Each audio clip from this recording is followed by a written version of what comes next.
right, welcome to tonight's episode of the Group Therapy Podcast. Tonight we have from the History Channel, Monster Quest. I don't know how many countless documentaries on cryptozoology and cryptids, Bigfoot, all kinds of stuff. Ken Gerhard. Ken, I'd like you to introduce yourself, please. Yeah, good evening, Paul. Thanks for having me on. It's an honor and a pleasure to be here with you tonight. My name is Ken Gerhard from San Antonio, Texas. I'm a cryptozoologist, which means that I investigate evidence of or allegations of unknown animals and mysterious creatures, legendary beasts, things like Bigfoot, the Loch Ness Monster, the Chupacabra, Mothman, so on and so forth. Well, to start off, I got to ask, when did you get started? When did you, like a lot of us, I mean, for me, I fell in love with cryptids and stuff like that with In Search Of. I mean, I think that's pretty much, yes. And then like oh, go ahead. Yeah, well, I'm probably much older than you are, Paul, to be honest. But if you grew up watching In Search Of, maybe you're not too far behind me. But yeah, I was about 8 or 9 years old, I think. It was the mid 70s, 76, I think, when I first heard about Bigfoot. And I already loved monster movies. And I also was very much into animals and creatures. I had lots of exotic pets and things. I'm losing you a little bit. Seeing a TV show about Bigfoot. Yeah. You had In Search Of, you had The Legend of Boggy Creek, which is kind of a cult classic Bigfoot movie from the 70s that would air from time to time. And I also saw this weird exhibit at the Minnesota State Fair when I was growing up. It was called the Minnesota Iceman. And it was purported to be a Bigfoot-like, dead Bigfoot-like creature that they had frozen in this block of ice. And all that, and then also the $6 Million Man. Can't forget that iconic episode where Bigfoot appeared. So all of that stuff was kind of happening, 76, 77. And so that's kind of when I really got into Bigfoot and cryptozoology. I think with me, outside of Bigfoot on $6 Million Man, In Search Of, the Scholastic Book Fair. I don't know if you remember those. Oh yeah, that sounds familiar. I got a book on Bigfoot and like mysterious creatures or something, and I read it and I was like, I don't know, probably first or second grade. So this is 80. So, and it was like, oh, this is really cool. And I didn't know what, back then it wasn't a cryptid. It was just mysterious creatures and stuff like that. And it just sort of snowballed as I got older. And now I watch. Very cool, yeah. Oh my God. I watched so many documentaries on it. You watch them all, huh? Yeah. There's a lot of good ones. Yeah. Oh yeah. A lot of good shows. And I'm kind of the same way. I've seen tons of, I'm so old school, Paul. I still have like a big tub full of VHS tapes with like documentaries that are recorded back in the 80s and 90s. And I'll pull those out sometime. A lot of those Bigfoot and other cryptid things. And then YouTube's been a blessing because you can see all kinds of cool, find all kinds of cool videos on there. And it's streaming. I mean, it's great. It's a great time that we live in because there's, back when we were growing up, it was just like you said, the book fair and Scholastic Book Fair and, the Time Life book series. And they had like a Mysterious Creatures volume and stuff like that. So. Oh yeah. Now, how did you get hooked up with the History Channel? Well, I've appeared mostly on History Channel, but I've also been on other networks like Travel Channel, Nat Geo Wild, Animal Planet, Sci-Fi, and some of those. So, but I think the first series I was ever on was back in 2006.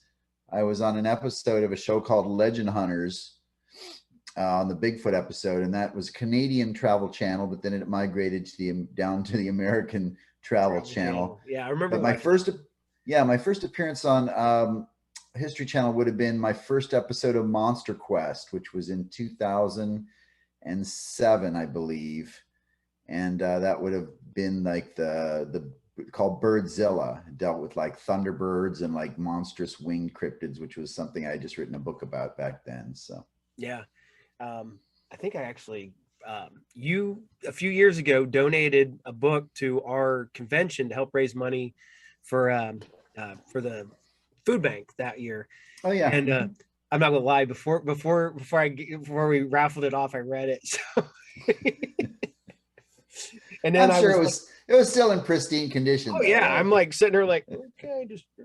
And then I got this from you, the Essential Guide to Bigfoot. Oh, thank you. Yes. Thanks for your support. Yes, Yeah. always. Now you sorry. I see you a lot on Bigfoot and Thunderbirds. Are those your Uh-huh. two specialties, or do you just encompass a little bit of everything, or do you have a specialty?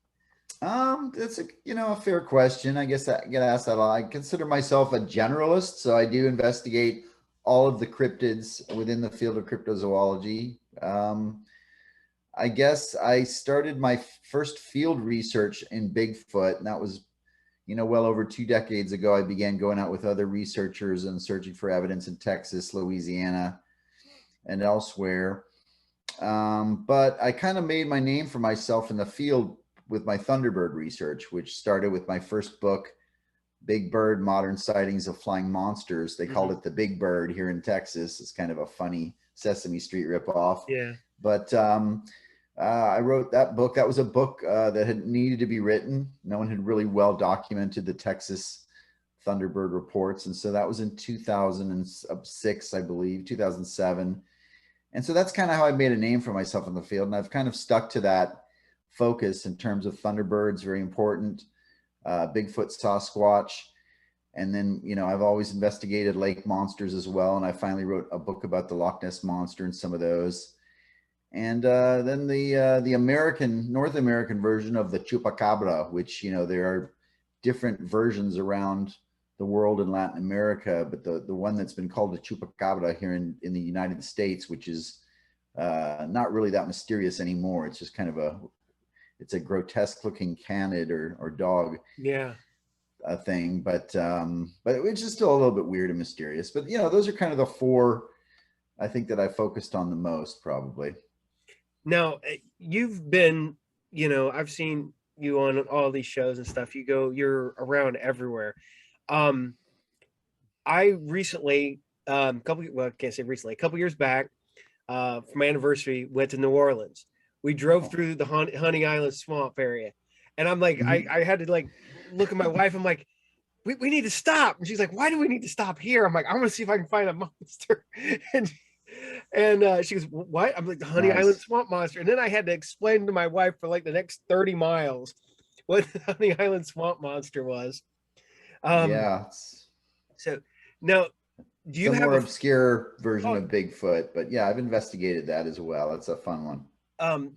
That's like up until I was almost an adult, I would say. So this is, because the books I had gotten and the documentaries we had gotten up until maybe the 2000s, you just had your Bigfoot, maybe Boggy Creek, Yetis,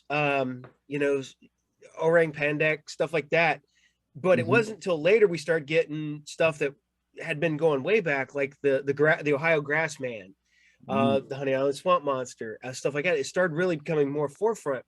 I mean, I grew up in Ohio, and a friend of mine and I had a experience with what we believe to be the Grassman. Oh, wow. But when I had my experience, no idea, never knew what a Grassman was, didn't know it was a cryptid.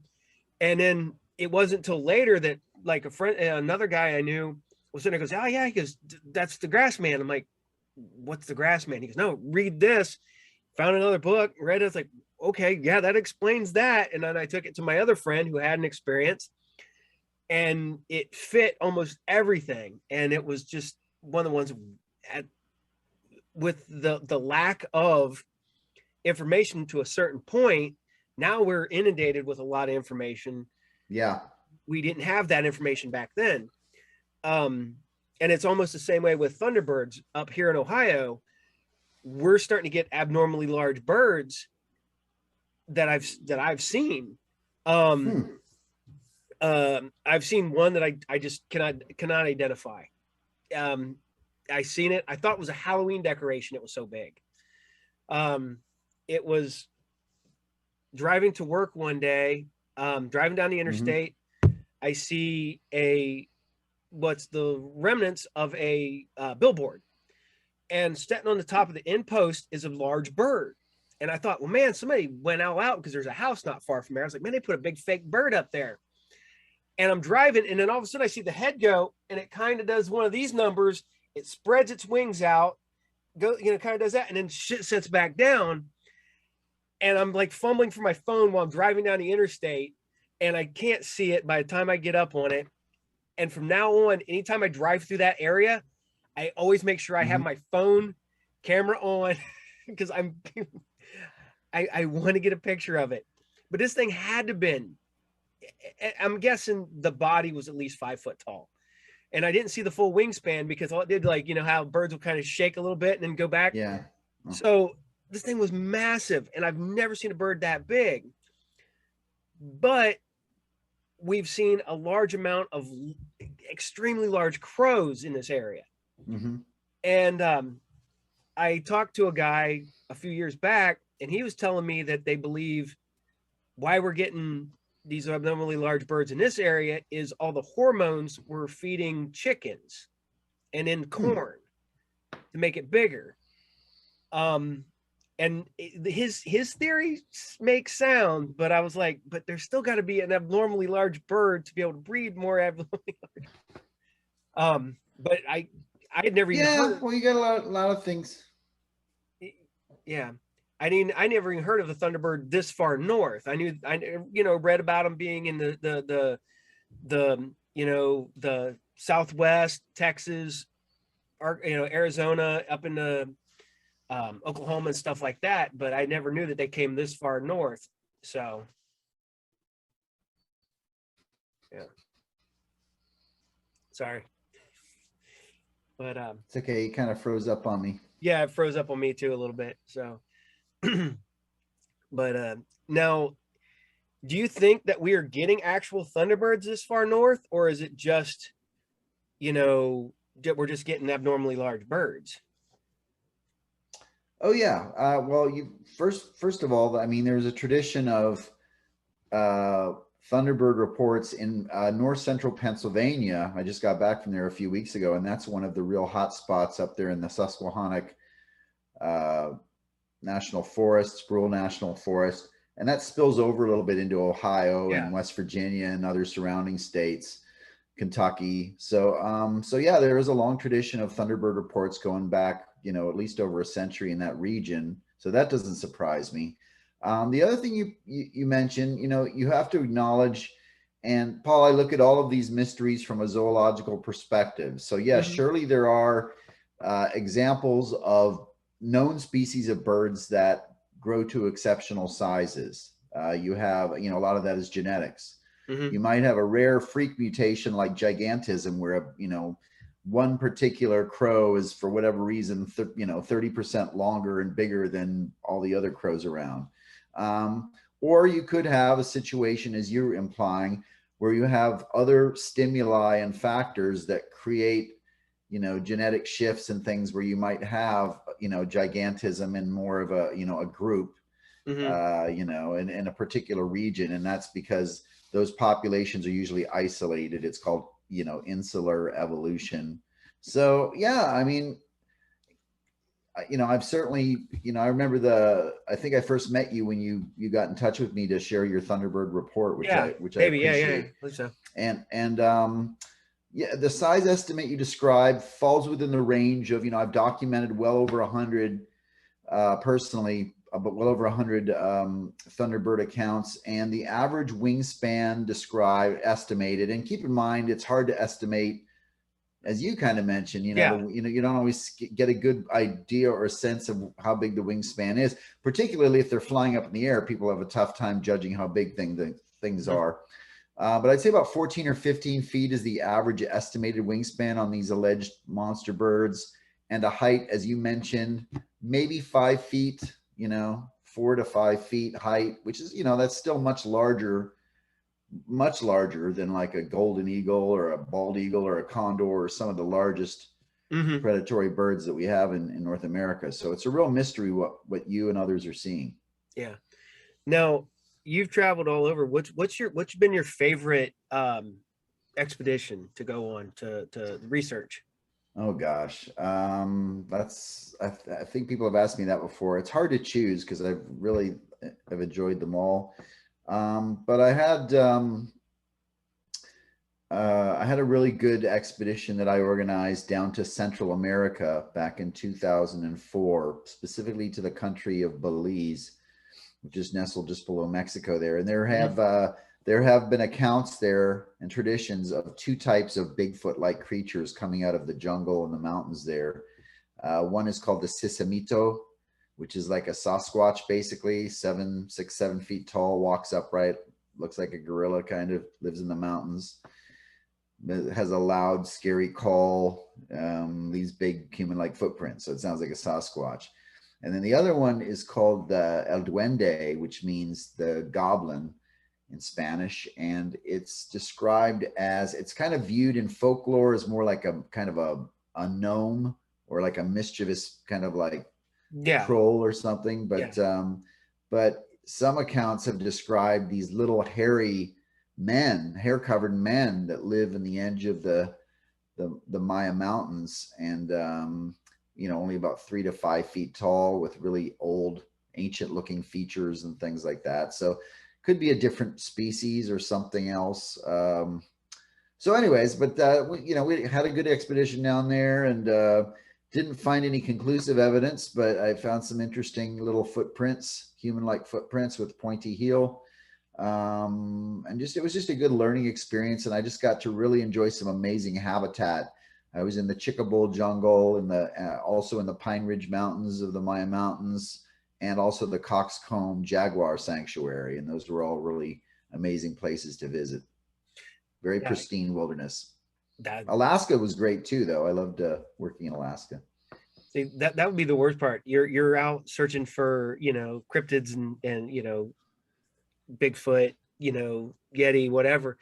And, you're out focusing on that, but you forget about all, people forget about the other stuff you have to worry about being out in the woods. You got bear, you got, you were down in Belize, you jaguar, you have snakes and all that stuff.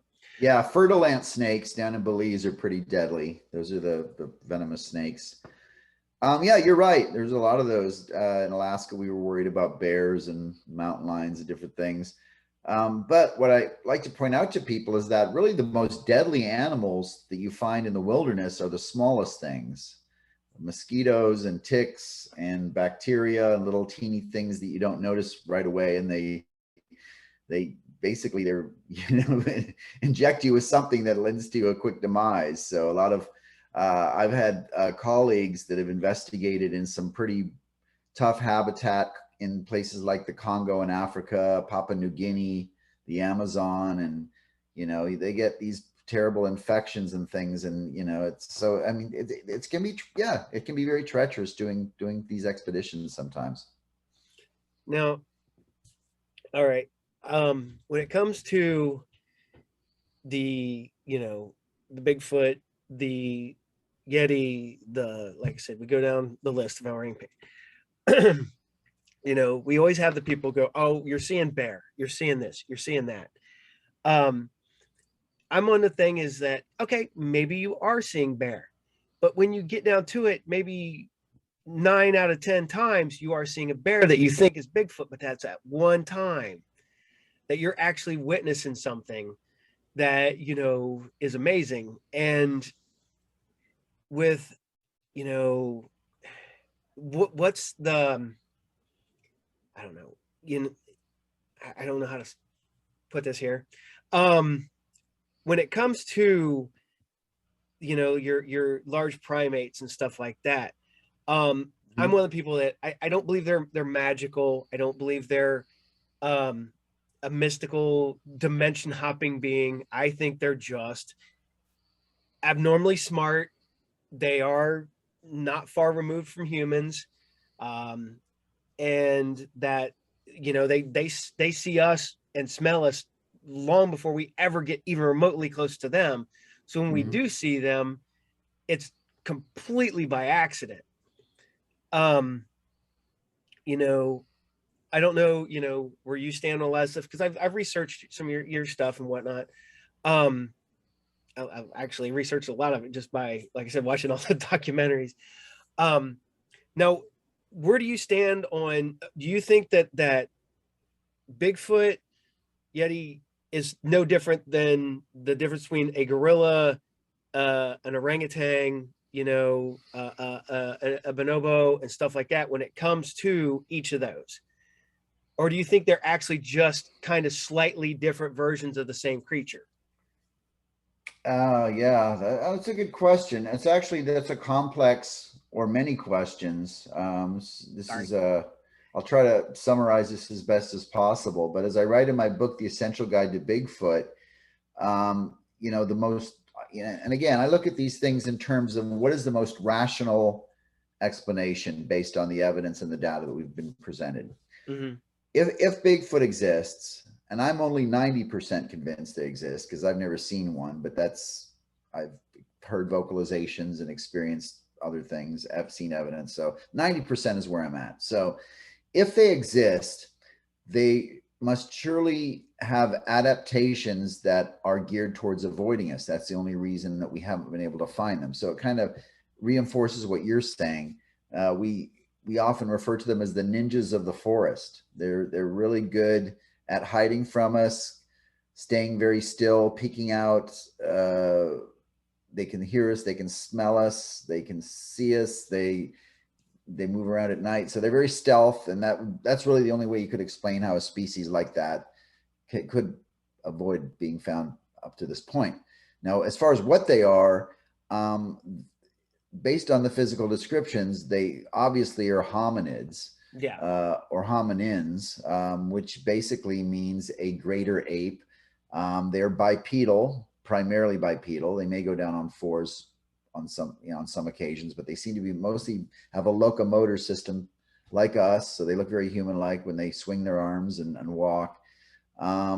So they, you know, we may have evidence of them in the fossil record, Paul. Something like Paranthropus robustus, Paranthropus boisei. Those are like primitive hominins from Africa a couple of million years ago that looked very much like Bigfoot. Some people have suggested Gigantopithecus, a giant ape from China. That's kind of, that theory is kind of starting to fall apart. Yeah. Uh, Not a fan of Homo Homo heidelbergensis. I mean, so there are things that kind of look like Bigfoot in the past. I don't really think that it's, I think they're probably more intelligent than a gorilla or orangutan. As intelligent as gorillas and orangutans and chimpanzees are all very intelligent, that. Mm-hmm. by the way, sentient. Oh But yeah. we're talking about something that must be even a notch above that. Not quite human level, but Mm-hmm. so I don't know. It's really speculation, but I think to answer your last question, Bigfoot, Yeti over in Asia, Mm-hmm. also Almasti or Almas, Yeah. also Yawi, Yeren, Mande Barung, Barmanu, Ukumar, Sisamito. There's so many names around the world, but the descriptions are similar. The most rational explanation is if these things exist, it's the same species. It would be less probable that there are more than one species of unidentified relict hominin running around on our planet. So every time you add a different species, it makes it even less scientifically plausible that we've overlooked multiple species of giant, you know, hominins or Yeah. primates. Or so I don't know. So I tend to, now the only delineation that I'll make is that, you know, I do investigate the little tiny ones like the duende. Mm-hmm. And here in North America, if you speak to different Native American traditions, you'll find out about the Memagwese and Hachesitehi and Awakule. I mean, there's all of these like little hairy pygmy-sized Bigfoots that you can find in tradition. So maybe there's two types, like a pygmy and a big one, but even that seems hard to accept. But who knows? Yeah. When it comes to like the Almasty, the Russian one, from what I've studied, and I mean, you've got to be studying a lot more than I have. It kind of points towards a Neanderthal. on a lot of those. And that is, I mean, there's two that I think if it comes down to it, if all the other cryptids don't exist, even though I believe in a bunch of them, I'm really close on all of them. It's that like you said, about 90%. The ones that are like 95 to 97% would be the Almasty, which I believe is a Neanderthal, and the orang pendek, which I believe might just be like almost an orangutan, because they got the orange hair, they're humped over, at least from what the research I've done on it, which, like I said, you've done far more than I have. Now, where do you stand on that theory, on those two? Yeah, that's good stuff, Paul. I'll address the last one first. Orang pendek, or the short man of Sumatra, I consider to be the most probable of all of the hominid cryptids. It seems like that there's a high probability that something could be found in Kerinci Sablat, in the interior of Sumatra. And I've never been there to do research, but I have colleagues like Adam Davis, Richard Freeman, Cliff Barrickman, who have all gone over there and seen evidence. They're all convinced that it is more like a pongid, or, like you said, like a new species of orangutan that moves around on the ground more often and is not as arboreal and brachiating. And in fact, in 2017, there was a new species of orangutan described in Sumatra. They're only slightly different. Well, I should say slightly. They diverged from other species millions of years ago. But yeah. So that's compelling too. Now, as far as the Almas or Almasti, you're right. There were for many years, starting with the Russian anthropologist Boris Porchnev, and then you had Jean-Marie Kaufman, who was also a Russian Almas investigator, and then you later had Myra Shackley, who was a British anthropologist. All proposed Neanderthals as candidates for these Asian wild man accounts, the Almas, or Almasti. But I think, in my own opinion, Paul, I think the model in terms of what we know of Neanderthals has really changed dramatically over recent decades. We don't know how hairy Neanderthals were. We know they were very robust and thick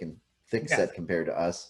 But there's been a lot of evidence found now that they were actually had a lot of levels of culture, that they made jewelry and cave paintings, and they had religious ceremonies, and so it's almost like they were people, basically. They were a different species of Homo sapiens.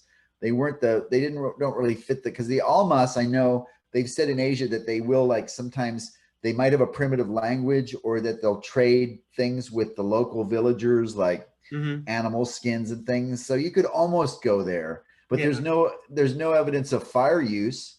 And I mean, fire use came up with Homo erectus, maybe a million, years ago. So I think Homo erectus might be a better candidate, because you're talking about a pre-human, a hominid that was very widespread. It was all over Africa, Asia, and even parts of Europe, and for a very long period of time, from like 1.8 to a million years ago to up to 50,000, I don't know, 50,000 years ago. So I don't know. I think Homo erectus would be, in my opinion, fit the model more of the Almasti, and also you could make a stronger argument that it was around a lot longer than others, and it was more widespread than others. It was definitely in Asia. So well, it's one of the ones when like I said, the research I've done, which, like I said, is kind of limited, but what I found was, when you looked at it, it was like, okay, well, I know that they're very, like, lone creatures. They don't run in packs and stuff like that. That's one of the things I was like, well, okay, yes, Neanderthals had,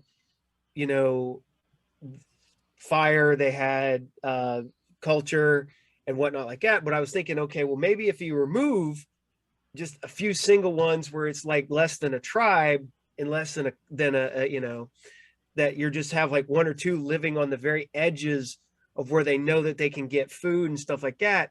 And they would probably learn over a period of time, hey, don't use fire. It draws the humans towards you. you want to stay at an arm's length. Um, I mean, that's from my limited research, but No, that's a, you know, I think I've written something similar that's a positive. I mean, it's all speculation, oh Paul, yeah, it is definitely but you're speculation. right. You know, they may have reverse evolved in terms of their behavior patterns. If, you know, they found, like, you're right, fire, no, that's a bad thing. Maybe they, you know, digressed into a more primitive. There aren't a lot of examples for that in hominin culture, but it's not impossible. So, No, I mean, you're right. You know, it's it's a possibility. Yeah. once you start using tools and finding fire, you don't tend to go backwards with those. But I love my tools. I don't know yes, about you, buddy, but I got I can't I and can't fire. I can't fix my car with a rock and a stick. Yeah, the I fuck. like fire. I use it a lot. So fire and tools have been Yep. pretty good for me. So yeah, I don't think I would go that way. But you know, if these things were fearful of humans, who knows? All right. Is there any cryptids out there that you just look at and go, there is no way that that exists? That Well, yeah. Wait, I'm sorry. Go ahead. that like mine is the was it like the ones that are just one-offs, the like the flatwood monster, Mm, um stuff like that. I think that's just one thing completely misrepresentation, or you know, people, you know, saw something that they thought was something else, and you know, it just kind of just ballooned from there. Like I'm not a big believer in that one, and there's a couple mm. other ones. Is there any that you just look at and go, there's just no way? Well, you know, again, these are always complex questions in the field because these are Yeah, very, you know, complicated. So, you know, the traditional cryptids are things that I consider to be unknown animals like Bigfoot, the Loch Ness Monster, orang pendek, Thunderbirds, so forth. mm, There's kind of a fringe area now of cryptozoology. The things started being called cryptids, even though they weren't traditionally considered cryptids. But like you said, the Flatwoods Monster, Mothman, Dogman, Wendigo, Skinwalkers, all of these mm, things that people consider to be cryptids are not really, because they couldn't be animals. But so I'm not saying they couldn't exist in another format. You know, yeah, like, you know, I have friends that are paranormal researchers and UFO researchers, and there's all kinds of. I'm open-minded to the possibility that there's other kind of metaphysical things going on in our world that we just don't understand, and sometimes those things may resemble a monster or some kind of weird creature. So I kind of, that's where I'm at with all of those. So I'm not saying I don't think they could exist, but if we were going to kind of take it from your perspective, I think is what you want to say is, you know, if I'm going to take a purely zoological stance here and say, could these yeah. things exist in the natural world? Then I would say that absolutely I would rule out Dogman, Flatwoods Monster, um, Dover Demon, Jersey Devil, Chupacabra, Goatman, some of those just really weird that just don't make any sense biologically. Um, but again, they might exist in some form. There might be some phenomenon that's unrelated to the Yeah. natural world in which these things appear. And so that's a whole nother can of can of worms. Yeah. Now, it's funny because you were talking about Mothman, and you know, Mothman is really associated with Point Pleasant, you know, Virginia. Um, but there's Mothman legends going way back. I mean, not necessarily, Mm-hmm. but that same description. Because Yeah. Mothman was just basically written up for what the newspaper, because they wanted to call it the Batman and they couldn't. So, um, Right. yeah.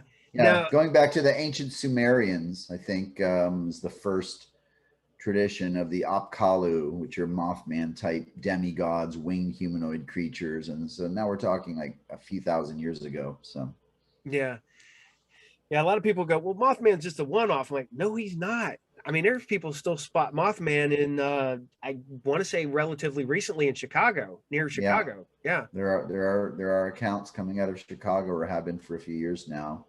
I get reports, not as often as I used to, but you know, maybe a couple times a year, 2, 3 times a year, I'm contacted by a flying humanoid, a Mothman eyewitness, And it's rarely in West Virginia. It can be anywhere in the world, California to Texas to North, Canada to, you name it. People are seeing these things everywhere, whatever they are. So that's another reason to, kind of give it another look, I imagine, and say that it's not just this isolated incident that took place, in Point Pleasant, West Virginia long ago, that it is more of a worldwide phenomenon that takes that form.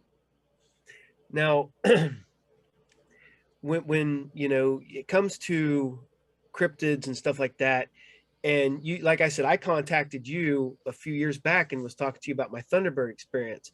You have to have that, people that contact you. Have you ever had somebody like give you enough information that you're like, we've got to go now, we've got to go to this place now because this is hot?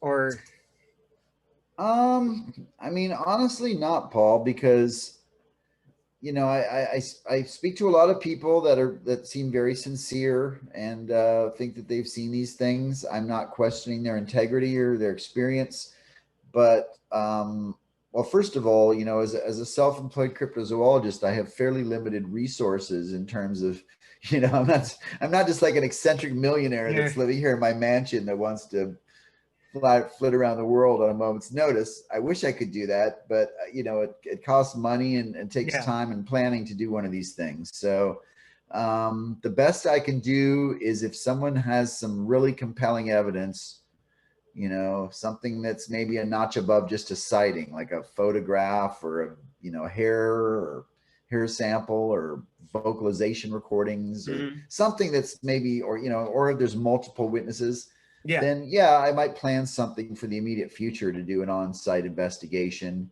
either alone or with colleagues.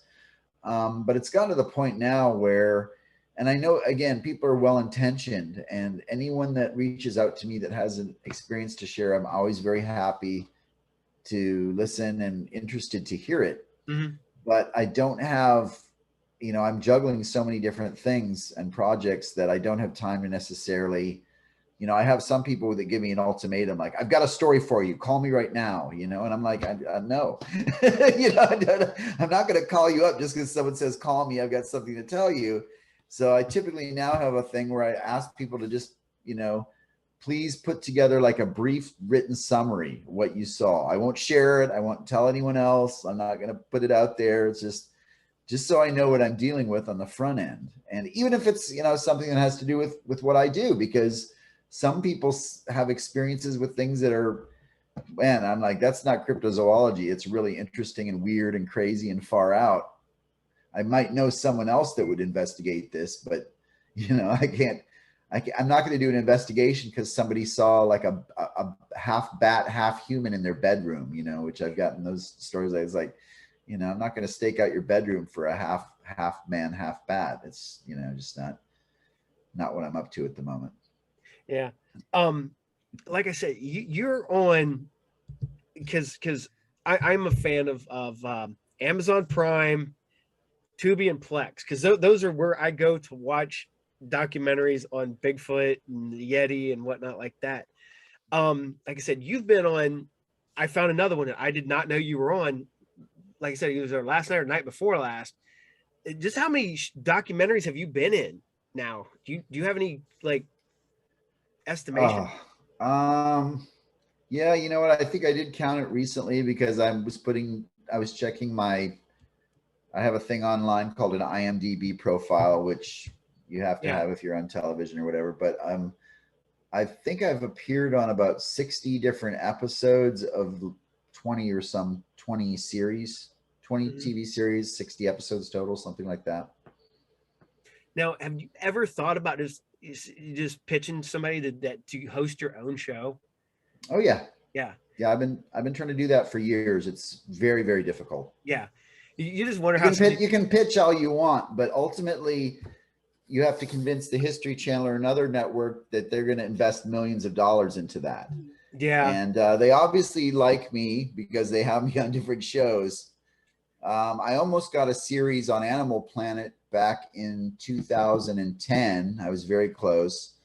And I almost got a series, there was one other time when I thought I was pretty close to, I did get a series in 2015 called Missing in Alaska, but it only went for one season, 13 episodes, and then it didn't get picked up for a second season. So, but yeah, I'm always out there pitching and hoping that, maybe something will happen for very selfish reasons, because I want someone else to start paying for my expeditions. So instead of out of pocket, someone else is part of the money. Yeah. That'd be great. And like I said, you're just on so much. It's like, man, it just seems like the natural evolution would be like, hey, this guy's on like every show we do. Let's just give him his own show for a season, Well, as much, keep this in mind too, Paul. As much as you and I may be total cryptozoology documentary junkies and love to watch this stuff 24/7, in order for a network to go on to, or for a series to go onto a major network, they got to expect that, you got to have X amount of viewers, and it's got to have and these things are kind of, they're cyclical. What am I trying to say? Cyclical. Yeah. So like cryptozoology will come in waves, like, there every few years there's like, it's a really big deal, and then it kind of fades and then it comes back again. So you kind of have to hit that wave at the right time. But now, of course, you have like you, man, I've got all these new streaming services that I love to watch. And, I guess it'd be easier to get a series perhaps in one of those, but it's going to be a little bit more limited because people have so many viewing options now that, it may be harder to get a big, super big audience for a show, but who knows? Yeah. No. Okay.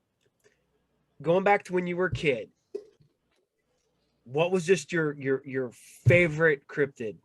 Just your one that you were just like, that is cool. I like that. That's the neatest thing ever. Oh, that's tough, man. When people ask me nowadays, and I say, I don't know, it's hard to choose, but Thunderbirds are pretty cool. I like investigating that cryptid.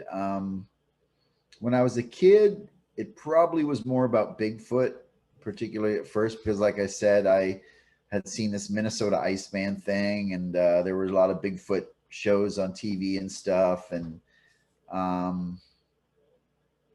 but, I also like the Loch Ness Monster a lot. And finally, at age 15, I got to visit Loch Ness when I was, back in 1982 when I was 15. And so that was a pretty cool experience. So, and as I got older, it's evolved, but I still love them all. It's hard to choose a favorite, honestly. I find them all totally fascinating in different ways.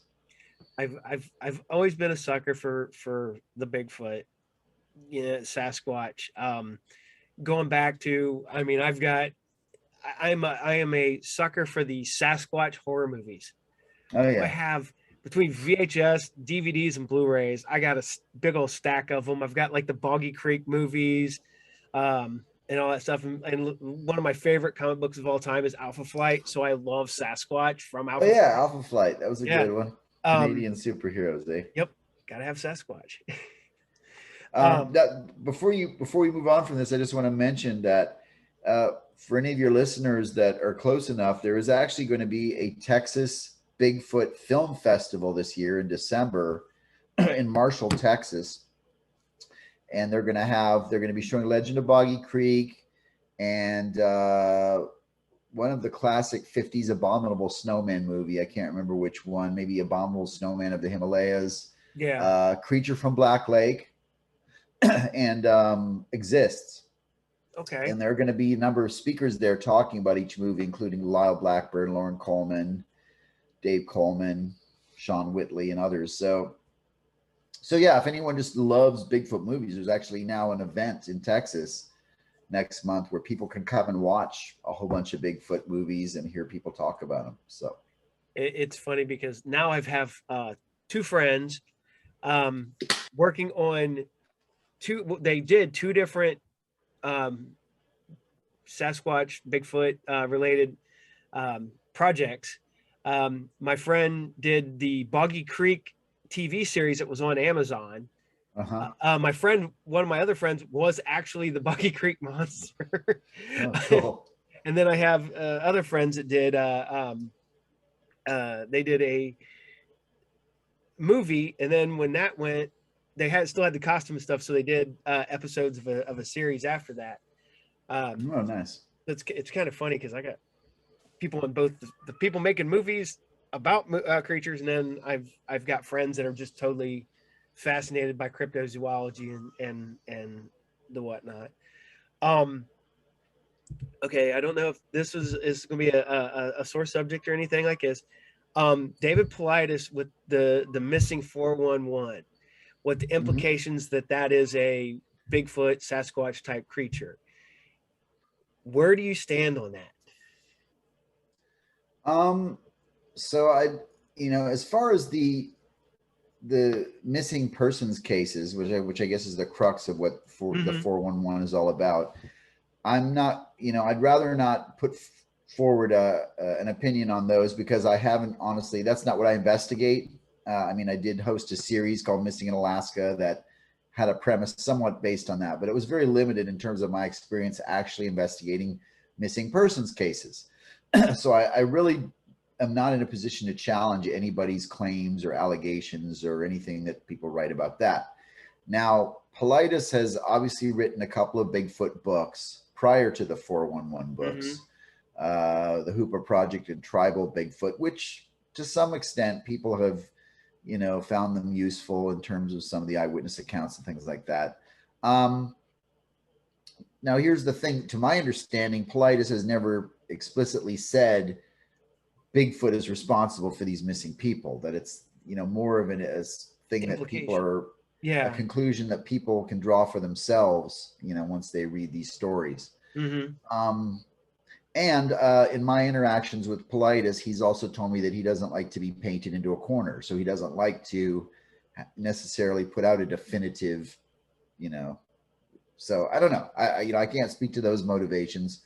I don't think Bigfoot is responsible for missing people. I think if it was, we would definitely know they existed at this point. There would be a lot more accounts of them grabbing and dragging people off, which you don't get those accounts. But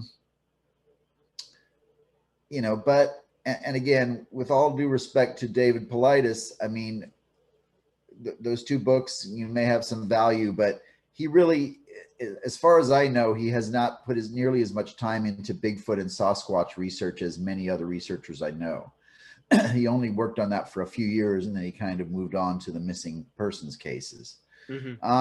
So, he's entitled to have his theories, I guess, like everyone else. But in terms of his Bigfoot stuff, there's just a lot of stuff he's dead wrong about. And it's just because of inexperience in terms of, being around a long time and, like working with all of the, so I don't know, but, the 411, I don't know. Like I said, I don't know what any of that's about, but the Bigfoot, I don't think is a culprit in terms of these missing people. Okay. Yeah, because I don't think either. Because, like you said, if it would have been, definitely somebody would have, especially one of the ones that they find the people or they find the kids. Kids had been like, yeah, it was, my kids even going way back, they knew what a Bigfoot was. They knew what a Sasquatch was. So it's pretty in the zeitgeist of current of what we know. But yeah, I had to ask that. I'm sorry. No, it's a valid question, Paul. A lot of people wonder about that and ask me about it. The one last thing I'd add is if you look at the vast majority of sightings in the Bigfoot database, on different websites and things, and if you read about Bigfoot sightings, which I'm sure, like me, I mean, I've read hundreds or thousands of Bigfoot accounts in different books through the years. People always describe them as moving away quickly. They're running across the road. People see them, and then they face off, and then the Bigfoot turns and walks off. Or sometimes, rarely, people are chased by the Bigfoot, but the Bigfoot never catches them. It's just trying to like scare them. So the evidence just does not support a theory that Bigfoot is overly hostile towards humans. At least no more hostile than any other animal, like a bear or a mountain lion. That's just, you catch them by surprise, or they're protecting their young, or whatever. But so I don't think, one of the things I try to do is dispel the misconception that Bigfoot is a highly aggressive man killer cannibal. It's not. It's just a hominin that's big and scary because it's big and it's hairy and it looks like us. It's scary, but it's not life-threatening. If you run into a big old like 7 foot tall guy walking around the corner and you make eye contact, you'd be like, oh, hey, you're a back up. Go take you a minute. Especially if you're caught off guard. Right. Yep. Now you were talking about the Minnesota Iceman. Mm-hmm. That is one I can remember from way, way, way back. Always the picture, because it's like him like this, frozen in a block of ice. Now, do you think that's real? Because there's like, I guess there's like 5 of them now. No, I don't think. Well, I don't know if there's that many, but the theory is that there were 2 of them, 2 versions of the Minnesota Iceman. The first one was identified as being a biological specimen by 2 scientists that were not able to thaw it out. It was still frozen in a block of ice, but they had access to it for 3 days, took pictures of it, measurements, sketches, and they claim they could even smell that its decaying flesh was like seeping up through the ice. So they were very convinced this thing was real. That became a potential target of law enforcement investigations at the end of 1968. And then shortly thereafter, this Minnesota Iceman vanished for a short spell, and then it came back. But when it came back, the guy that owned it said, no, this is not a real, this is a latex dummy, but it looks like the original. So it's a very, I see you have your co-host is there behind you. So it's a very confusing situation. A lot of people think it was a hoax. The one that I saw in 1976 was a latex dummy. And I know that because I've also seen it recently. It's up in Austin, Texas, and it's owned by a friend of mine. So, but the first one back in 1968, was it the real deal, the real McCoy? And it would have been it's understandable why the guy that owned it would have made it vanish, because he was getting questioned by the FBI and local law enforcement, and it supposedly looked very human-like, and it was dead and had allegedly bullet wounds in it. So if you got a dead human-looking thing and it's got bullet wounds and you're charging people to come see it, you could get in a lot of trouble for that, I'm assuming. So yeah. So it seems like a bait and switch. I'm convinced there were 2 versions, just based on lengthy investigations of the one that I've seen and comparing it to the original notes, photographs, sketches of the Iceman that was observed in 1968. It seems like that the newer version has got some differences, some notable differences, and it is latex. I know that for a fact. So I don't know, but very sad missed opportunity, Paul. If back in 1968 there was something like an Almas or a Bigfoot that was dead, and it could have been available, for scientific evaluation, and then just slipped through the cracks.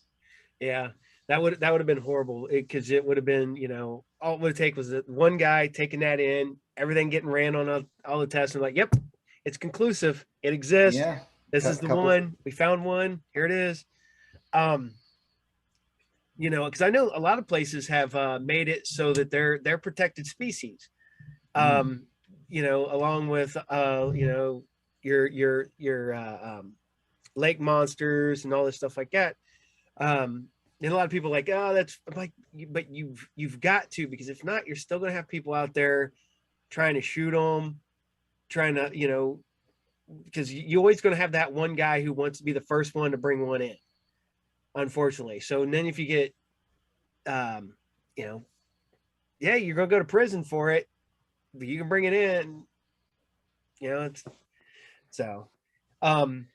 I think my favorite story was the guy who, oh man, I'm trying to remember. It's about 20 years ago. Guy claimed he shot one and ended up shooting at one, but shot the child. Oh yeah. And there was a whole big thing because people were just mad at him and stuff like that. But then he couldn't prove that with the body. He said the body was gone, and like I said, I remember bits and pieces of that one. I don't remember the whole story, but yeah. Yeah, the guy's named Justin Smeha. The place it's referred to as the Sierra Kills incident. And ultimately, a flesh sample that was provided by Smeha, which he insinuated was from the Bigfoot. He had gone back and found this flesh, was DNA tested, and it turned out to be a black bear. So, you know, that's kind of the consensus opinion now of most of the serious Bigfoot investigators, is that Smeha may have killed a bear, and he was known to have hunted bears before, and that he tried to convince people that it was a Bigfoot for whatever reason. So, well, you had those guys again about 20 years ago who had the freezer with the orangutan, with the like the monkey suit with full of roadkill, and he was trying to claim it's just that. Yeah, there far more people are making money. The people that are making money off of Bigfoot are the hoaxers, sadly, and that's why hoaxing has always been around in the field and continues to be around, because the people that can successfully perpetuate a hoax can figure out ways to make money off of it and get publicity and stuff. And it's just another landmine that Bigfoot investigators have to deal with, you know, as we go about our our investigations and try to keep the topic from becoming a laughing stock. Yeah. You know, in terms of what the general public thinks. But the guys like that certainly make it harder to do that. Yeah. Now, we're getting close to the end here. What would be the cryptid that you have not went and you know, did an expedition for, that you want to go? Money's no object. You can go anywhere in the world. What you going to search for? Thylacine. Thylacine, Australia. Thylacine, also known as the Tasmanian tiger or Tasmanian wolf. Yeah. Yes, a carnivorous marsupial that supposedly went extinct in 1936, but there have been hundreds of accounts in and around the island of Tasmania and also in southern Australia. So that is one I think is very probable, that there is still a population of thylacines out there, perhaps critically endangered, but I'd love to go look for those. Is there any others that you think that are not extinct that you just think are really on the verge? Because of course you get the people who think that there's still saber-toothed tigers. You think the people that there's mammoths and whatnot. What other than the thylacine, what do you think that there might still be out there? Well, there's obviously a higher probability of finding things in the ocean than anywhere else. So, you know, I think as we begin to explore the ocean more, improving sonar technology and underwater cameras and things, that we will perhaps find giant serpentine animals that have been called sea serpents, that were reported by sailors for, you know, centuries around the world. And maybe some other things that we just don't even know yet. You know, giant, I mean, look at the giant squid, you know, I mean, that came out of legend and became a real species. So I think there are things in the ocean we can't even conceive of, that large animals that we'll probably discover. You know, other than that, you know, one can be hopeful in terms of like things like Bigfoot. We do have eDNA now, environmental DNA, where we can go in and collect samples of soil and water and even air and extract DNA from those. I mean, when I say we, I don't mean I can do that. I can hire someone to do that. So, I mean, that could be a pretty useful tool. So, you know, I'm hopeful that with the new technologies emerging, that we'll be able to find some of these things. All right. Well, you know, I love people and that always bring up, you know, oh, we would have seen these things, can't stay hidden forever. But, you know, oh, we're and then I have a friend who's like, you know, oh, we're finding new species all the time. But then the other guys like, what we're finding is small. True. But I'm like, but most of it. Yeah. But relatively, but not always. Yeah. You know, if you want to look at the timeline, we didn't find the mountain gorilla until relatively recently. The giant panda we didn't find until relatively recently. Those were myths. True. And, you know, but the people around there knew that these things existed. And I think that's what cryptozoology is. I think it's stuff that just has a small population. It's, maybe territorial or migrate, maybe they migrate, they travel, so they don't, not in one spot anytime. But when it comes down to it, I never take anything off the table. Um, you know, there are certain things that I think, okay, I don't, like I think there's a very, like you said, 90% probability that the Bigfoot exists. I think there's probably, like I said, orang pendek, probably 97% chance. When it comes to some of these other ones, I think it's maybe 50-50, whatever, but there's still always that chance. So, you guys out there doing the work and feet on the ground and putting out books and researching is great. I mean, it would be something I would love to do, but wife and 4 kids later, I don't have the time to do that. So I will take the time, watch the documentaries, and read your books. Well, I understood, Paul. Copy that. Yeah. But hey, thanks so much for having me on your show. As I said, it was an honor and a pleasure to be here. Great questions. And if anyone wants to find out more, all of my books are available on Amazon.com. You can go find me there. All right. I will put your information at the end. When I edit this all together, I'll put your information at the end of the episode so people can find you. Cool. Thank you. I appreciate that. Is there anything you want to plug before you let you go for the night? Well, I have a new DVD out. Let me see if I can find a copy here. I say it's really wee. This is called American Monster Tour.